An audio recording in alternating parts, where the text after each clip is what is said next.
Students, आज हम पढ़ेंगे जीवों में जनन, रिप्रोडक्शन इन ऑर्गेनिज्म के विषय में। कोई भी सजीव प्रकृति में कैसे बना रहता है, जबकि जो भी जीव है जिसका जन्म हुआ है उसकी मृत्यु तो निश्चित है। और जब जन्म और मृत्यु, बर्थ हुआ और डेथ हो गई, और इस बीच के समय को हम पूरा उसका लाइफ पीरियड कहते हैं, लाइफ स्पॉन कहते हैं। ये अलग अलग जीवों में अलग अलग होता है। तो जब कोई भी जीव तो अमर है नहीं, तो जब ये जन्म हो गया, मृत्यु हो गई, तो फिर भी प्रकृति में जीव कैसे बने हुए हैं। तो इसके लिए जीवों में एक प्रक्रिया पाई जाती है जिसको हम जनन कहते हैं, जिसके द्वारा कि प्रत्येक सजीव एक निश्चित समय बाद अपनी इस दुनिया से, पृथ्वी से चला जाता है, लेकिन अपनी संतति को यहाँ पर छोड़ जाता है, और इसी प्रक्रिया को हम जनन कहते हैं। तो ये जो बर्थ से लेकर डेथ तक का, जन्म से मृत्यु तक का जो लाइफ स्पॉन है, वो अलग अलग जीवों में अलग अलग होता है। जैसे तितली का जीवन 1-2 हफ्ते का होता है, कौवे का जीवन 15 वर्ष का होता है, तोते का 150 वर्ष का होता है, मगरमच्छ का 160 वर्ष का होता है, और जो कछुआ होता है उसका 100 से लेकर 150 वर्ष तक होता है। तो लाइफ स्पॉन सबका अलग अलग है, अलग अलग पीरियड है। लेकिन इस पूरे पीरियड में, अब चाहे 1 दिन का जीवन हो, हफ्ते का जीवन हो, वर्षों का जीवन हो, लेकिन इस पूरे जीवन में उसकी एक प्रक्रिया, उसकी जीवन में प्रक्रिया होती है जनन, जिसके द्वारा वह अपनी मृत्यु से पूर्व अपने ही समान जीवों को प्रकृति पे छोड़ जाता है, और इसी प्रक्रिया को हम जनन कहते हैं।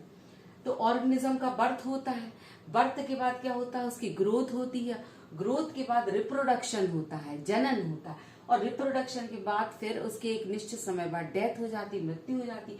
तो इस पूरी जीवन अवधि की इन प्रोसेस में, इन पूरी प्रक्रियाओं में, ये जो जनन की प्रक्रिया है, इसके द्वारा न्यू ऑर्गेनिज्म यानी नए जीवों का पृथ्वी पर आ जाते। यानी जीव का जन्म हुआ, उसकी वृद्धि हुई, उसने जनन किया और उसकी मृत्यु हो गई। तो इन सब प्रक्रिया में जीव तो आया और चला गया, लेकिन उसने जो नया जीव पृथ्वी पर दे दिया, ये जीव पृथ्वी पर बना रहेगा। तो इस प्रक्रिया को हम रिप्रोडक्शन कहते हैं।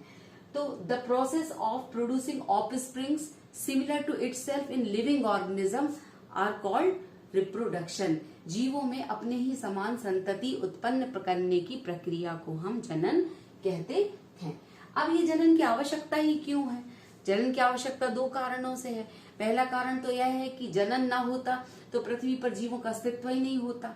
तो प्रकृति में अपने अस्तित्व बनाए रखने के लिए जनन बहुत ज्यादा आवश्यक है। हर एक जाति का जो जंतु है, जनन के द्वारा अपनी जाति के जंतु को छोड़ जाता और स्वयं तो उसकी मृत्यु हो जाती। तो अपनी जाति का अस्तित्व बनाए रखने के लिए जनन बहुत आवश्यक है। और दूसरा क्या है, जनन के कारण ही क्या होता है कि जो सजीव हैं वो पृथ्वी से विलुप्त, एक्सटिंक्ट नहीं हो पाते हैं। हमेशा हमेशा पृथ्वी पर सजीवों का अस्तित्व बना रहता है जनन की प्रक्रिया के कारण। तो इसलिए जनन बहुत इंपॉर्टेंट प्रक्रिया है। फिर अब इस जनन कितने प्रकार का होता है, टाइप ऑफ रिप्रोडक्शन। तो जनन 2 प्रकार का होता है, एक कहलाता है एसेक्सुअल और एक कहलाता है सेक्सुअल। तो एसेक्सुअल को हम अलैंगिक जनन कहते हैं और सेक्सुअल को लैंगिक जनन कहते हैं। अलैंगिक जनन का अर्थ क्या है कि इसमें एक ही जीव, एक ही जनक, ए सिंगल पेरेंट, बिल्कुल एक सिंगल पेरेंट जो है प्रोड्यूसिंग ऑफस्प्रिंग्स, एक अकेला जनक ही अपने ही समान जीवों को उत्पन्न कर देता है, वो कहलाता है अलैंगिक जनन।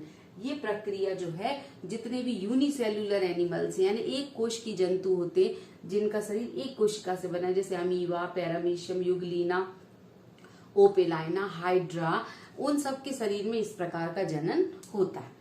और सेक्सुअल रिप्रोडक्शन यानी क्या होता है कि इसमें लैंगिक जनन, इसमें कि दो प्राणी होना चाहिए, मेल और फीमेल, और दोनों के शरीर में अलग अलग गैमेट बनेंगे, मेल गैमेट, फीमेल गैमेट, फिर उनका फ्यूजन होगा, जाइगोट बनेगा, एम्ब्रियो बनेगा और नया जीव बनेगा।